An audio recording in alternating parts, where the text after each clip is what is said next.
Hi friends, அஸ்ஸலாமு அலைக்கும். எல்லோரும் எப்படி இருக்கீங்க? நல்லா இருக்கீங்களா? இன்றைக்கி என்ன வீடியோனா, இப்போ எங்கள் செம்பருத்தி செடியில் குருவி கூடு கட்டி இருந்துச்சு. 2 முட்டை இருந்தது. அதில் ஏற்கனவே நான் போட்டிருப்பேன் வீடியோ, ஷார்ட்ஸில் போட்டிருப்பேன். அது இப்போ பார்க்கும்போது இன்றைக்கி பார்த்தோன்னா 2மே நல்லா குஞ்சு பொடிச்சு கொஞ்சம் கொட்டி அழகாக 2 குஞ்சு உள்ளே இருக்குது.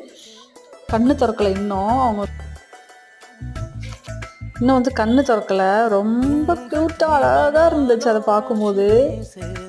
எங்கள் பாப்பா பார்த்துட்டு அதை பிடிச்சி இந்த அந்த நல்லா கீழே தொங்குற மாதிரி தான் இருக்கா, பக்கத்தில் பிள்ளைக்கு எட்டுற மாதிரி பிடிச்சி பொறுக்க அமுக்கிட்டாத. ஆனால் இது எப்போ கண்ணு திறக்கும், எப்போ பறக்கும், எப்போ போகும்னு தெரில. அந்த குட்டி பசங்களாம் எங்கள் அக்கம் பக்கத்தில் இருக்கவங்களாம் பார்த்துட்டாங்க வேற. அதனால் ரொம்ப பயமாக இருக்குது. இதை காப்பாற்றி எப்படியாவது பறந்து போயிடணும். ஓகே ஃப்ரெண்ட்ஸ், பாய், அஸ்ஸலாமு அலைக்கும்.